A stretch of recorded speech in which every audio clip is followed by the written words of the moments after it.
What's up, guys? Chances are you have some dried beans at home right now, but if you're anything like me, you always forget or simply can't be bothered soaking the beans in water overnight, and even if you did, cooking them usually takes many hours. But what if there was an easier way to cook with dried beans? So in this episode of the Pantry series, I decided to take random quantities of whatever types of beans I had around and turn them into a quick cooking flour, basically making instant beans.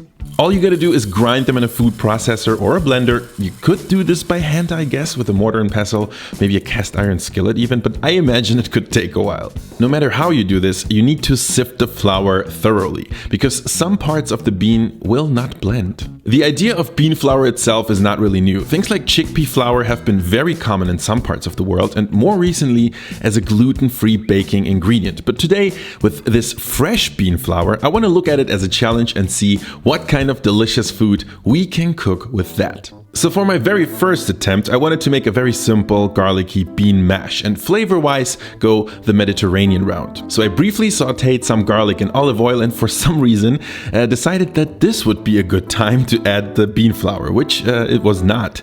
Don't worry, you can fix it with a whisk and some elbow grease. What I'm adding here is a chicken stock, but I imagine you could even use salted water. And for extra flavor, I'm adding dried thyme. I wanted to up the quantity at this point. I kind of didn't make enough at first, so pro tip, dissolve the bean flour in cold liquid so you don't get lumps. Look how smooth that is.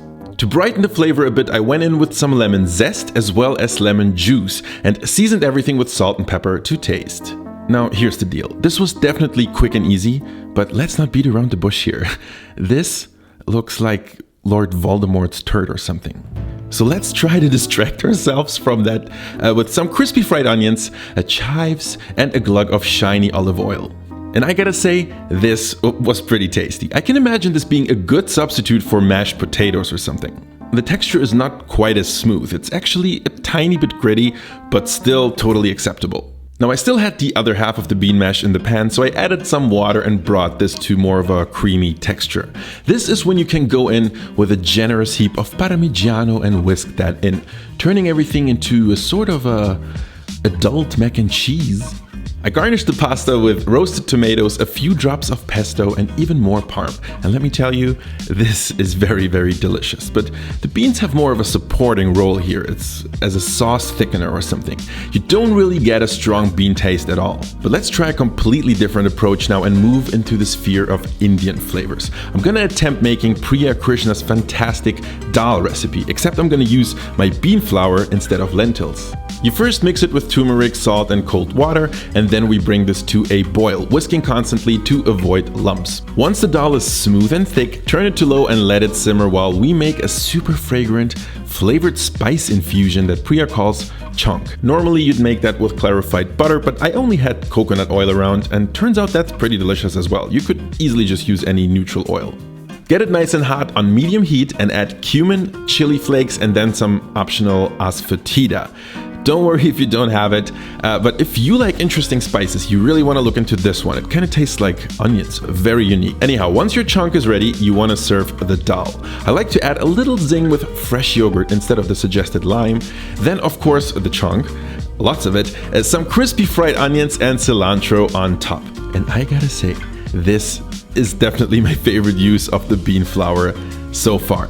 It just works. Super smooth, creamy dal made in like 10 minutes. But just to prove to you that bean flour is good for more than just pastes and soups and stuff like that, here's a completely different Indian style dish, crispy mixed bean papadum. For those, we're gonna make a simple seasoned bean flour dough with salt, lots and lots of freshly cracked pepper, some cumin, even more freshly cracked pepper, and a touch of garlic powder. Try to keep the dough on the dry side, even though it might be a little bit harder to knead, and you actually don't have to knead this very long, just until it's well combined. You then want to generously oil your working surface and roll a few walnut-sized bean balls out as thin as you can. Not super easy, but you'll get the hang of it.